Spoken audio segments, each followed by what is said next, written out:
چرا 4 نفر از رهبران قدرتمندترین کشورهای جهان در جزیره گوادلوپ جمع شدند؟ اوضاع سیاسی، اجتماعی و اقتصادی ایران در سال 1357 چه تأثیری در تصمیمات کنفرانس گوادلوپ داشت؟ آیا این ادعا درسته که جهان به محمد رضا شاه پشت کرد؟ قاب تاریخ رو می‌بینید به روایت من محمد ناظمی تا به جواب این سوال‌ها برسیم.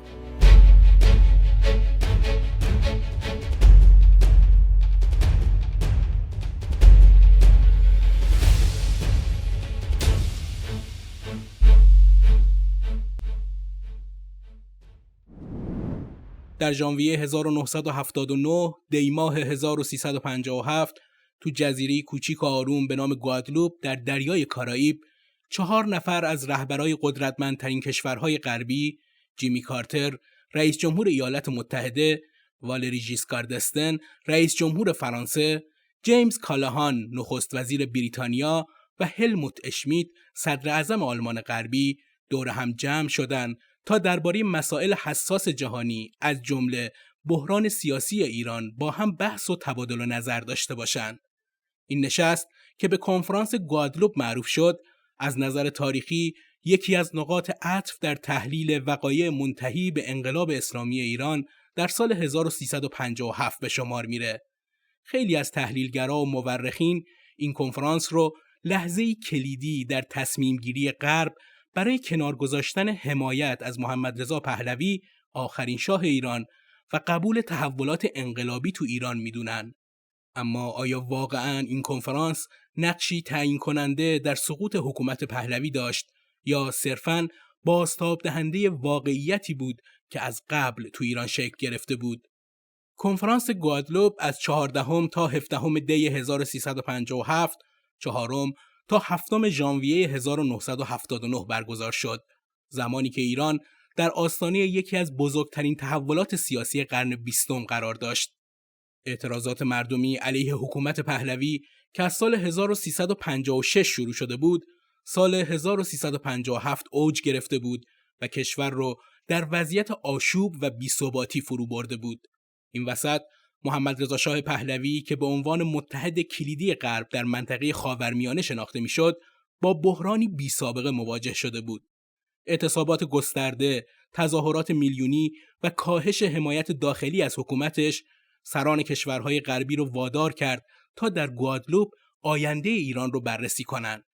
این نشست که اول قرار بود به مسائل مختلفی از جمله روابط با چین و اتحاد جماهیر شوروی بپردازه، به خاطر شدت گرفتن بحران ایران به محلی برای بحث درباره سرنوشت محمد رضا شاه پهلوی تبدیل شد.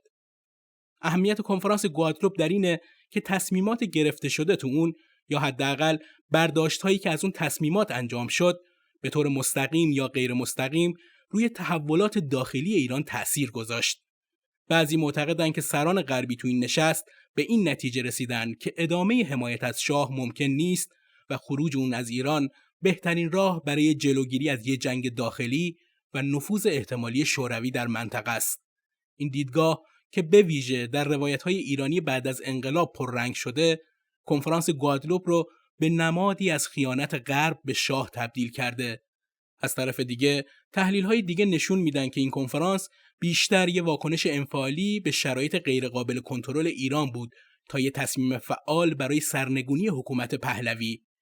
به هر حال خروج محمد رضا شاه پهلوی از ایران در 26 دی 1357 فقط چند روز بعد از پایان کنفرانس و پیروزی انقلاب اسلامی در 22 بهمن همون سال باعث شده که این نشست به عنوان یکی از عوامل کلیدی در تحلیل سقوط حکومت پهلوی مورد توجه قرار بگیره. اما اول و قبل از بررسی کنفرانس گوادلوپ بد نیست نگاه سریعی بندازیم به وضعیت سیاسی و اقتصادی ایران تو اون برهه زمانی.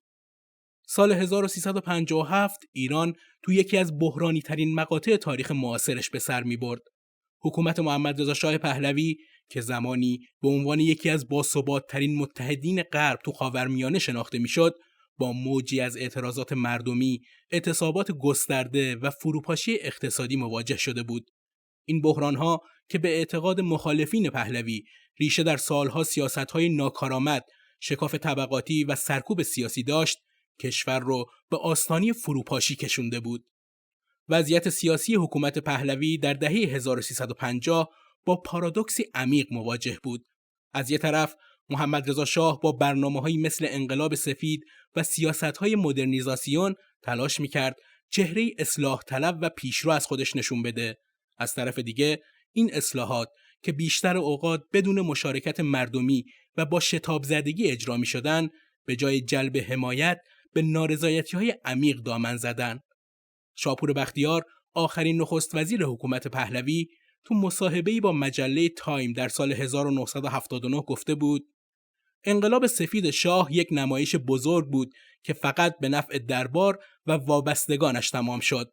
دهقانان که قرار بود از اصلاحات ارضی سود ببرند، اغلب زمین‌های بیکیفیت دریافت کردند و طبقه متوسط شهری از تورم و فساد مالی به سطوح آمده بود. این سیاست‌ها نه تنها مشکلات را حل نکرد، بلکه شکاف بین حکومت و مردم را عمیق‌تر کرد. سال 1356 با روی کار اومدن جیمی کارتر به عنوان رئیس جمهور آمریکا و تأکیدش بر سیاست حقوق بشر، فشارهای بین‌المللی به شاه برای کاهش سرکوب سیاسی زیاد شد. این فشارها باعث شد حکومت پهلوی فضای سیاسی رو یکم باز کنه. کریم سنجابی، رهبر جبهه ملی، تو کتاب امیدها و ناامیدی‌ها گفته: باز شدن نسبی فضا در سال 1356 که نتیجه فشارهای بین‌المللی بود، به روشنفکران و گروه‌های سیاسی اجازه داد تا پس از سالها سرکوب صدای خود را بلند کنند. اما حکومت تصور می‌کرد این اقدامات نمایشی می‌تواند اعتراضات را مهار کند، در حالی که نتیجه کاملاً برعکس بود. انتشار مقاله توهین‌آمیز علیه خمینی در روزنامه اطلاعات در دی 1356 جرقه‌ای بود که اعتراضات را به سطحی جدید برد. تظاهرات تو قم و بعد تبریز شروع و به سرعت به بقیه شهرها رسید و حکومت را غافلگیر کرد. واقعه 17 شهریور 1357 معروف به جمعه سیاه، نقطه عطفی تو رادیکال شدن اعتراضات بود. تو این روز نیروهای نظامی به طرف معترضین در میدان ژاله تهران تیراندازی کردند و ده‌ها نفر کشته شدند. آنتونی پارسونز، سفیر بریتانیا تو تهران، تو کتاب غرور و سقوط نوشته: جمعه سیاه نشان داد که رژیم دیگر نمیتواند با سرکوب کنترل اوضاع را به دست بگیرد. این واقعه نه تنها خشم مردم را شعله‌ور کرد، بلکه به ارتش و حتی حامیان شاه نشان داد که او در حال از دست دادن قدرت است. این رویداد که به گفته برخی منابع تا 88 کشته و صدها زخمی به جا گذاشت، حکومت رو در موقعیتی دفاعی قرار داد. تا پاییز 1357 اعتصابات تو بخش‌های کلیدی مثل صنعت نفت، آموزش و پرورش و ادارات دولتی کشور را عملاً فلج کرده بود. شاه در تلاشی ناکام برای آروم کردن اوضاع، اول دولت جعفر شریف امامی رو با شعار آشتی ملی روی کار آورد و بعد در آبان 1357 به دولت نظامی غلامرضا اظهاری رو آورد. اما این اقدامات نتیجه‌ای نداشت. مهدی بازرگان از رهبران نهضت آزادی تو کتاب انقلاب ایران در 2 حرکت نوشته: رژیم در سال 1357 دیگر هیچ پایگاه اجتماعی نداشت. نه روشنفکران، نه طبقه متوسط، نه کارگران و نه حتی ارتش به طور کامل از شاه حمایت نمی‌کردند. این یک فروپاشی از درون بود. خمینی هم در سر و شکل دادن به اعتراضات نقش مهمی داشت. اون که از سال 1343 تو تبعید به سر می‌برد، از نجف و بعد پاریس با پیام‌هاش که از طریق نوارهای کاست در سراسر ایران پخش می‌شد، به هماهنگی اعتراضات کمک کرد.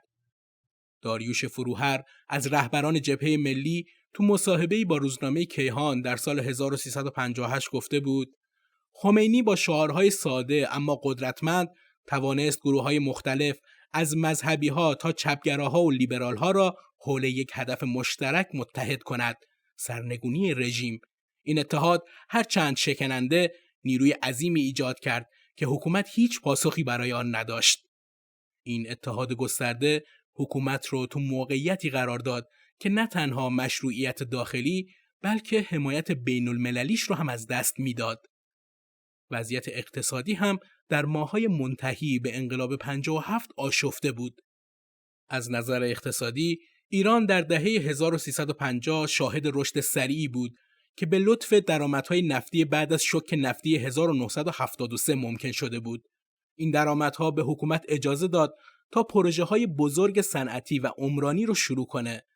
اما این رشد که به بیماری هلندی معروف شد، به توزیع نابرابر ثروت و افزایش شکاف طبقاتی منجر شد.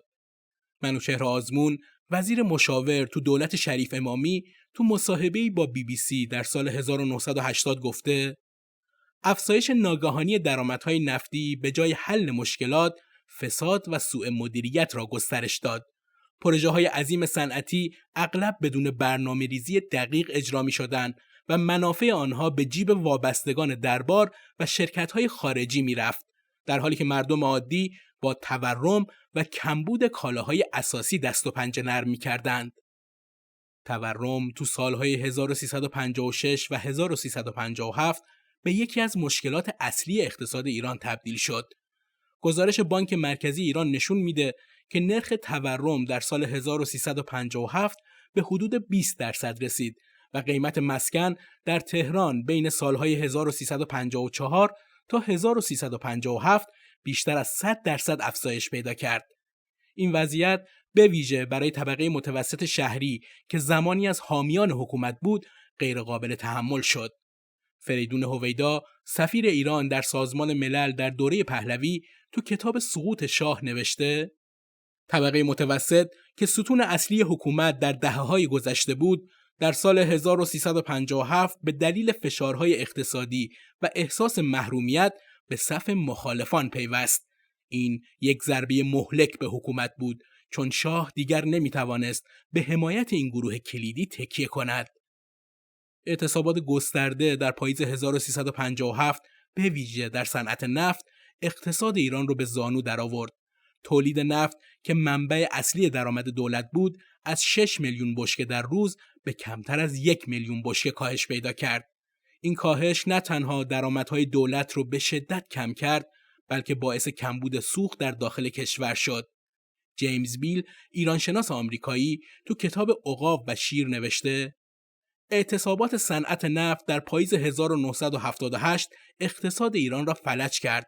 این اعتصابات نه تنها حکومت را از منابع مالی محروم کرد، بلکه نشان داد که کارگران که بخش مهمی از نیروی کار کشور بودند، دیگر به حکومت وفادار نیستند. از منظر بین المللی، ایران سال 1357 دیگه اون متحد قابل اعتماد غرب نبود.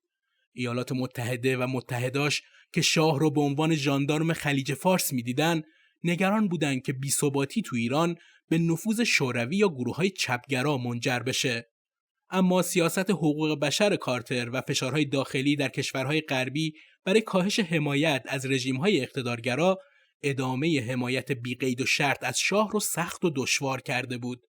گری سیک، عضو شورای امنیت ملی آمریکا، تو کتاب همه چیز فرو میریزد نوشته: دولت آمریکا در سال 1978 در موقعیتی غیر ممکن قرار داشت. از یک سو شاه متحد استراتژیک ما بود و از دست دادن او می توانست منافع ما را به خطر بیاندازد. از سوی دیگر حمایت از او در برابر یک جنبش مردمی عظیم اعتبار ما را در جهان تضعیف می کرد. از طرف دیگه سیاست‌های نفتی محمد رضا شاه رو هم عاملی میدونن که غرب رو به این تصمیم وادار کرد که دست از حمایت از شاه برداره. سیاست‌های نفتی محمد رضا شاه پهلوی به ویژه بعد از شوک نفتی 1973 که قیمت نفت رو از حدود $3 به $12 به ازای هر بشکه رسوند، باعث ایجاد تنش‌های جدی با کشورهای غربی شد. شاه با حمایت قاطع از سیاست‌های اوپک برای بالا بردن قیمت نفت و تهدید به عدم تمدید قرارداد کنسرسیوم 1954 که منافع شرکت‌های نفتی غربی مثل بریتیش پترولیوم و شل رو تأمین می‌کرد، مستقیما منافع اقتصادی غرب رو به چالش کشید. این اقدامات در کنار بلندپروازی‌های نظامی و سیاسی شاه باعث شد غرب، به ویژه آمریکا و بریتانیا، حمایت خودشون از شاه رو به حداقل برسونن و به نظر بعضی از مورخین حتی به طور غیر مستقیم زمین ساز سقوط شاه در انقلاب 1357 بشن. محمد رضا شاه تو خاطراتش در کتاب پاسخ به تاریخ نوشته: من با مقاومت در برابر قرارداد کنسرسیوم و پافشاری بر بالا نگه داشتن قیمت نفت در اوپک، منافع شرکت‌های بزرگ نفتی را به خطر انداختم. این تصمیمات که برای حفظ استقلال اقتصادی ایران ضروری بود، باعث شد آمریکا و متحدانش حمایت خود را از من دریغ کنند و حتی به مخالفانم میدان دهند. هنری کیسینجر، وزیر خارجه وقت آمریکا، تو کتاب سالهای بحران اینطور نوشته که محمد رضا شاه با نقش کلیدیش در افزایش بی‌سابقه قیمت‌های نفت در سال 1973 نه تنها اقتصاد جهانی را به سوی بحران برد، بلکه با سیاست‌های خودمحورانه‌اش اعتماد متحدان غربی را از دست داد. او تصور می‌کرد با درآمدهای نفتی می‌تواند ایران را به یک قدرت جهانی تبدیل کند، اما این بلند پروازی‌ها او را منزوی کرد. جیمی کارتر، رئیس جمهور آمریکا، هم تو سخنرانی در سال 1978 در کاخ سفید گفت: سیاست‌های نفتی ایران به ویژه افزایش بی‌رویه قیمت نفت و عدم همکاری با شرکای بین‌المللی اقتصاد جهانی را بی‌ثبات کرده و معیشت میلیون‌ها نفر را در غرب به خطر انداخته است. این رویکرد همکاری نزدیک با حکومت شاه را برای ما دشوار ساخته و نیاز به بازنگری در روابطمان را اجتناب ناپذیر کرده است. در مجموع، ایران در آستانه کنفرانس گوادلوپ کشوری بود که از نظر سیاسی در آستانه فروپاشی و از نظر اقتصادی در بحران عمیق قرار داشت. این وضعیت سران غربی رو وادار کرد تا در گوادلوپ به طور جدی درباره ایران و نقش شاه در آینده ایران با هم بحث کنند.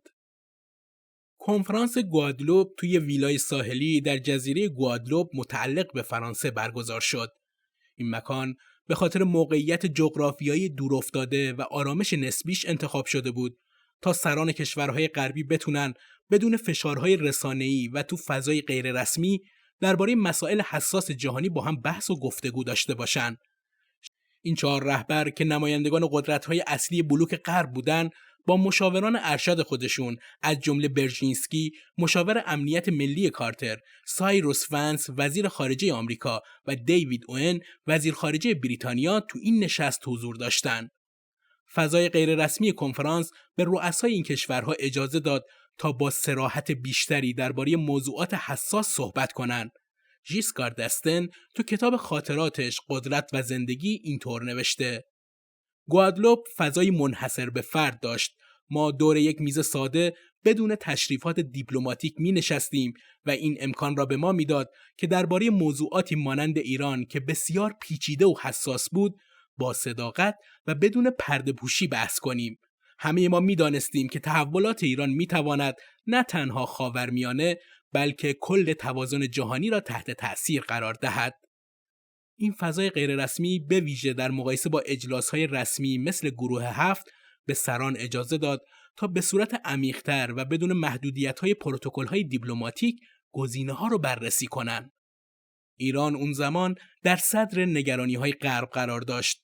گزارش‌های دیپلماتیک از تهران نشون میداد که حکومت پهلوی با بحرانی بی‌سابقه مواجهه.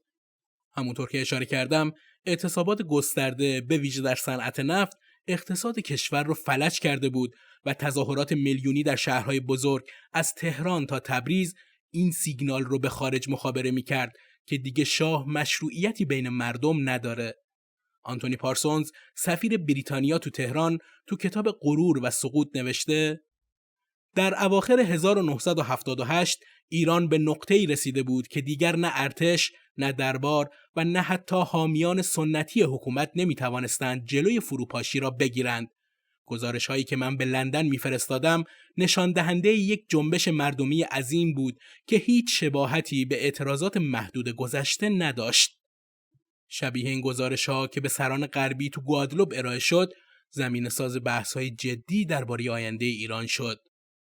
بحث درباره ایران تو کنفرانس گوادلوپ عمدتاً حول این سوال متمرکز بود: آیا محمد رضا پهلوی میتونه قدرت رو حفظ کنه یا غرب باید برای سناریوهای جایگزین آماده بشه؟ دیدگاه‌های رهبران غربی و مشاورانشون تو این موضوع متفاوت بود و این اختلافات نشون دهنده پیچیدگی بحران ایران و نبود اجماع در بین قدرت‌های غربی بود. جیمی کارتر که تحت فشار سیاست حقوق بشر خودش قرار داشت، با 2 دیدگاه متضاد در تیمش مواجه بود.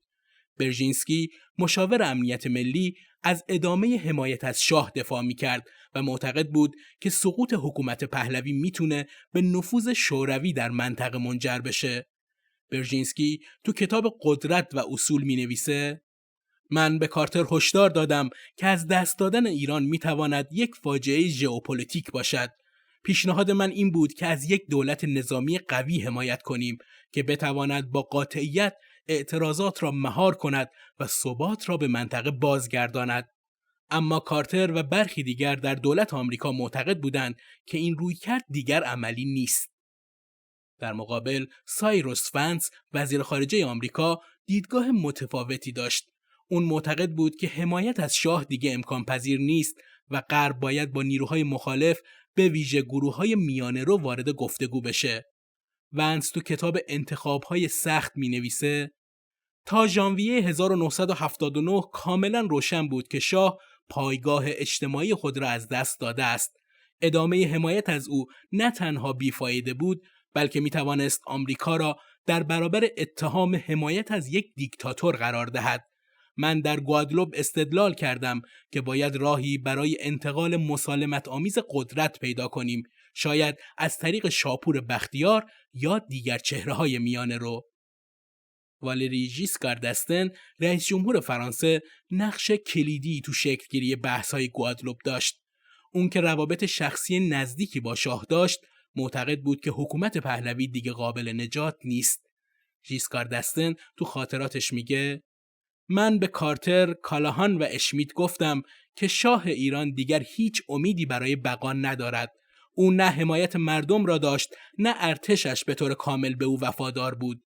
ادامه حمایت از او می توانست به یک جنگ داخلی منجر شود که برای همه ما فاجعه بار بود.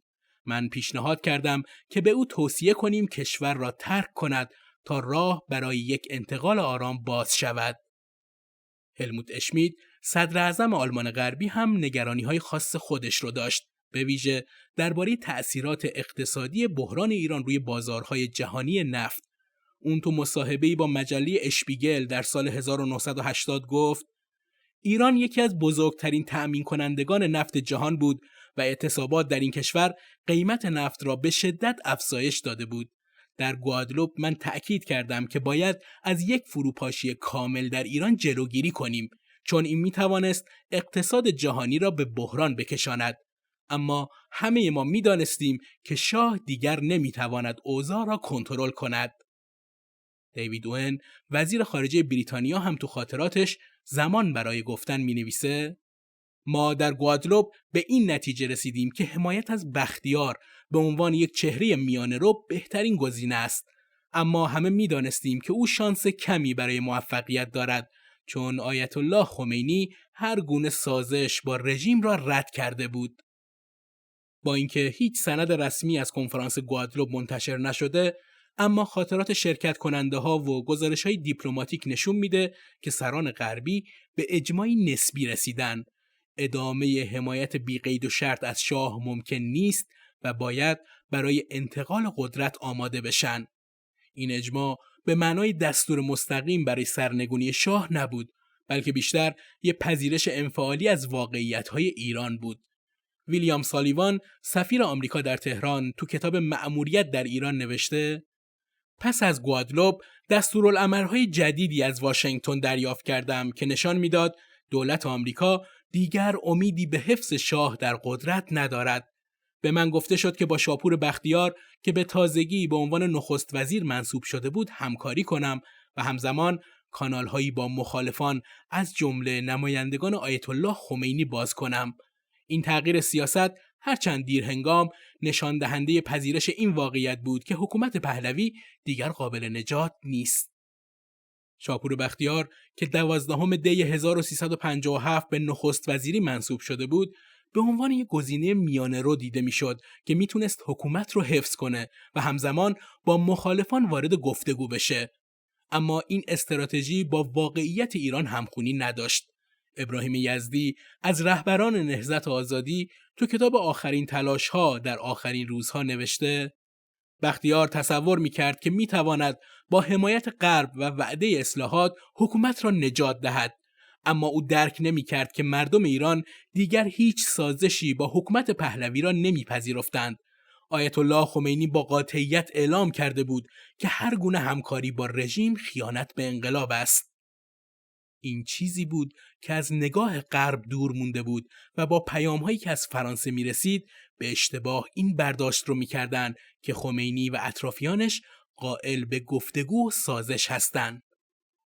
خروج محمد رضا شاه از ایران در 26 دی ماه 1357 فقط چند روز بعد از کنفرانس گوادلوپ به خیلی‌ها این برداشت رو داد که تصمیمات این نشست مستقیما به این خروج منجر شد.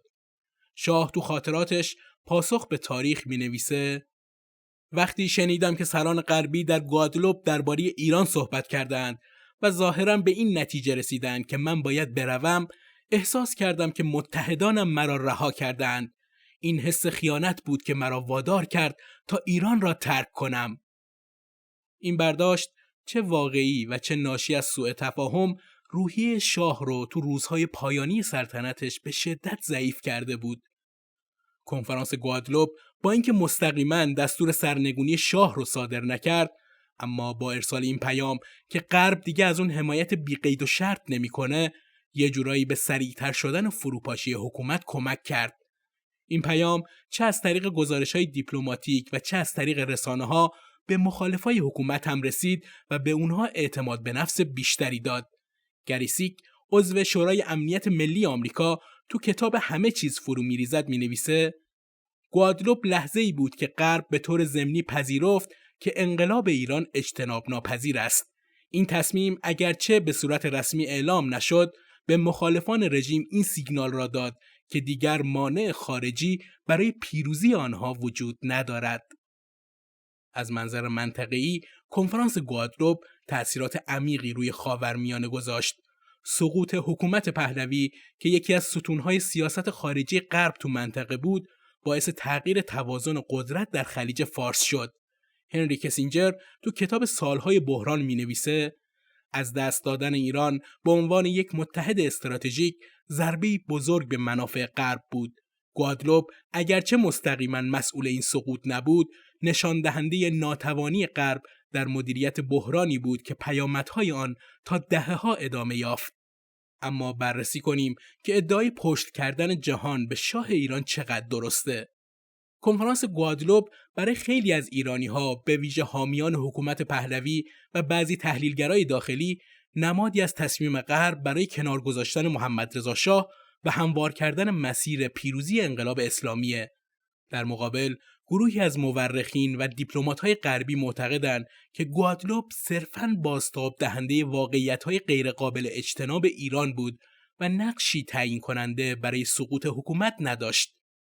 موافقین این گزاره که گوادلوپ به عنوان لحظه خیانت غرب به شاه بوده، معتقدند که کنفرانس گوادلوپ نقطه عطفی بود که تو اون سران غربی تصمیم گرفتن حمایتشون رو از محمد رضا پهلوی قطع کنن و به این شکل باعث سقوط یا حداقل تسریع این اتفاق شدن. این روایت گوادلوپ رو به نمادی از خیانت غرب تبدیل کرده و ادعا میکنه که تصمیمات این نشست مستقیما به خروج شاه از ایران در 26 دی 1357 و پیروزی انقلاب اسلامی در 22 بهمن همون سال منجر شد. محمد رضا شاه که در ماه‌های پایانی سلطنتش با انزوا و ناامیدی دست و پنجه نرم می‌کرد، تو کتاب خاطراتش پاسخ به تاریخ به طور مفصل به حس خیانتی که از کنفرانس گوادلوپ دریافت کرده بود اشاره میکنه و مینویسه: وقتی شنیدم که سران کشورهای غربی جیمی کارتر، والری ژیسکار دستن، جیمز کالاهان و هلموت اشمیت در جزیره گوادلوپ گرد هم آمدند و درباره ایران بحث کردند، احساس کردم که زمین زیر پایم خالی شده است. من سالها متحد وفادار غرب بودم. ایران را به یک قدرت منطقه‌ای تبدیل کرده بودم و از منافع آنها در برابر نفوذ شوروی محافظت کرده بودم. اما در گوادلوپ آنها به این نتیجه رسیدند که من دیگر نمیتوانم در قدرت بمانم. این تصمیم بدون مشورت با من یا حتی اطلاع رسانی رسمی حس خیانت عمیقی در من ایجاد کرد. من انتظار داشتم که متحدانم در این لحظه حساس از من حمایت کنند، اما آنها مرا به حال خود رها کردند و این ضربه نهایی به روحیه‌ام بود. اردشیر زاهدی، وزیر خارجه و داماد شاه هم تو مصاحبه‌ای با شبکه BBC در سال 1986 این دیدگاه رو تایید میکنه. کنفرانس گوادلوپ لحظه‌ای بود که غرب تصمیم گرفت شاه را قربانی کند تا منافع خود را در منطقه حفظ کند. آنها می‌دانستند که رژیم پهلوی دیگر نمی‌تواند ثبات را تضمین کند، اما به جای حمایت از شاه برای مدیریت بحران ترجیح دادند با مخالفان از جمله گروه‌های نزدیک به آیت الله خمینی وارد مذاکره شوند. این تصمیم نه تنها به سقوط شاه بلکه به از دست رفتن یک متحد کلیدی غرب در خاورمیانه منجر شد. من بارها به دیپلمات‌های آمریکایی و اروپایی گفتم که این سیاست اشتباه است، اما آنها گوش نکردند. عباس میلانی، مورخ ایرانی، این دیدگاه رو با تحلیلی تاریخی تایید میکنه. گوادلوپ لحظه‌ای بود که غرب، به ویژه آمریکا، تصمیم گرفت که دیگر نمیتواند روی شاه سرمایه گذاری کند. این تصمیم که تا حدی ناشی از فشارهای حقوق بشری کارتر و تا حدی ناشی از نگرانی‌های اقتصادی و استراتژیک بود، به مخالفان حکومت این سیگنال را داد که راه برای پیروزی انقلاب باز است. اگرچه گوادلوپ به تنهایی حکومت را سرنگون نکرد، اما با تضعیف روحیه شاه و حامیانش نقش مهمی در تسریع فروپاشی حکومت ایفا کرد. در مقابل، گروهی از مورخین و دیپلمات‌های غربی استدلال می‌کنند که کنفرانس گوادلوپ نقشی تعیین کننده در سقوط حکومت پهلوی نداشت و صرفاً تلاشی برای مدیریت بحرانی بود که از قبل تو ایران غیرقابل کنترل شده بود. این گروه معتقدند که عوامل داخلی مثل نارضایتی‌های عمیق اجتماعی، رهبری آیت الله خمینی و فروپاشی اقتصادی حکومت نقش اصلی رو در سقوط پهلوی بازی کردند و گوادلوپ فقط یه واکنش به این واقعیت‌ها بود. برژینسکی، مشاور امنیت ملی کارتر، یکی از برجسته‌ترین حامیان این دیدگاهه. اون تو کتاب قدرت و اصول به طور مفصل به تلاش‌های خودش برای حفظ حکومت پهلوی اشاره می‌کنه. من در گوادلوپ بارها به کارتر و دیگر رهبران گفتم که از دست دادن ایران میتواند یک فاجعه ژئوپلیتیک برای غرب باشد. ایران نه تنها یک متحد کلیدی در برابر نفوذ شوروی بود، بلکه کنترل منابع نفتی خلیج فارس را نیز تضمین میکرد. من پیشنهاد کردم که از یک دولت نظامی قوی حمایت کنیم که بتواند اعتراضات را مهار کند و ثبات را بازگرداند. اما واقعیت این بود که حکومت شاه از درون فرو پاشیده بود. ارتش دیگر وفاداری کامل به او نداشت و مردم در خیابانها خواستار سرنگونی او بودند. گوادلوپ تصمیم به کنار گذاشتن شاه نگرفت. ما صرفاً با واقعیتی روبرو شدیم که دیگر نمیتوانستیم آن را تغییر دهیم. جیمز کالاهان، نخست وزیر بریتانیا، در کتاب زمان و شانس دیدگاهی مشابه داره. در گوادلوپ ما درباره ایران بحث کردیم، اما این بحث‌ها بیشتر درباره چگونگی واکنش به یک انقلاب در حال وقوع بود، نه تصمیم گیری برای سرنگونی شاه. ما با گزارش‌هایی مواجه بودیم که نشان می‌داد میلیون‌ها نفر در خیابان‌های تهران، شیراز و اصفهان علیه شاه شعار می‌دادند. این یک جنبش مردمی عظیم بود که هیچ شباهتی به اعتراضات قابل کنترل گذشته نداشت. ما نمی‌توانستیم این واقعیت را نادیده بگیریم و به زور شاهی را که دیگر مشروعیت نداشت در قدرت نگه داریم. تصمیم ما در گوادلوپ این بود که از شاپور بختیار حمایت کنیم، اما همه می‌دانستیم که او شانس کمی برای موفقیت دارد. یرواند آبراهامیان، مورخ ایرانی، تو کتاب ایران بین دو انقلاب هم روی نقش عوامل داخلی تاکید میکنه. انقلاب ایران نتیجه دهه‌ها نارضایتی اجتماعی، اقتصادی و سیاسی بود. رهبری آیت الله خمینی، اتحاد شکننده اما گسترده گروه‌های مخالف و فروپاشی اقتصادی رژیم عوامل اصلی سقوط پهلوی بودند. کنفرانس گوادلوپ تنها یک پاورقی در این داستان است. این نشست نمیتوانست حکومت را نجات دهد یا سرنگون کند، چون این تصمیم در خیابان‌های ایران گرفته شده بود، نه در جزیره گوادلوپ.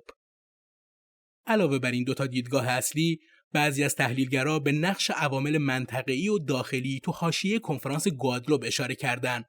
در داخل ایران، بعضی چهره‌های میانه‌رو مثل مهدی بازرگان معتقد بودند که گوادلوپ تأثیر غیر مستقیمی روی انقلاب داشت. بازرگان در کتاب انقلاب ایران در 2 حرکت می‌نویسه: گوادلوپ به خودی خود رژیم را سرنگون نکرد، اما با کاهش حمایت غرب از شاه به انقلابیون این اطمینان را داد که دیگر مانع خارجی برای پیروزی وجود ندارد. این نشست به نوعی به رژیم این پیام را داد که باید خود را برای پایان آماده کند. اما باید تأکید کنم که نیروی اصلی انقلاب اراده مردم ایران بود، نه تصمیمات خارجی. اینجوری برمیاد که هر دو تا دیدگاه موافق و مخالف شواهد و استدلال‌های قوی ارائه میدن. دیدگاه موافق روی تأثیر روانی و سیاسی کنفرانس گوادلوپ تاکید داره و معتقده که گوادلوپ با تضعیف روحیه شاه و حامیانش و تقویت اعتماد به نفس انقلابیون به تسریع سقوط حکومت کمک کرد. دیدگاه مخالف هم استدلال میکنه که گوادلوپ فقط یه واکنش انفعالی به واقعیتی بود که تو ایران شکل گرفته بود. شاید حقیقت تو ترکیبی از این دیدگاه ها نهفته باشه. گوادلوپ به تنهایی حکومت پهلوی رو سرنگون نکرد، اما با ارسال سیگنال های مبنی بر کاهش حمایت غرب به فروپاشی سریعتر حکومت کمک کرد. این نشست که در لحظه حساس برگزار شد، نشون دهنده تقاطع عوامل داخلی و خارجی بود که در نهایت به پیروزی انقلاب اسلامی منجر شد. به پایان این قسمت از ویدئوهای قاب تاریخ رسیدیم. تلاش میکنم تو این مجموعه از ویدئوها به چراهایی از تاریخ معاصرمون جواب بدم و خوشحال میشم اگه شما هم در مورد موضوع طرح شده نکاتی، منابعی یا نظری دارید، حتما در بخش کامنت ها بنویسید که هم من و هم سایر دوستان ازش استفاده کنیم. ویدئومون رو لایک کنید، کانال رو سابسکرایب کنید و زنگوله رو هم بزنید تا از انتشار قسمت‌های جدید با خبر بشید. حتما ویدئوی قاب تاریخ رو برای دوستانتون هم بفرستید تا همراهانمون در بررسی تاریخ معاصر ایران بیشتر بشه. ممنون از همراهیتون. خدا نگهدار.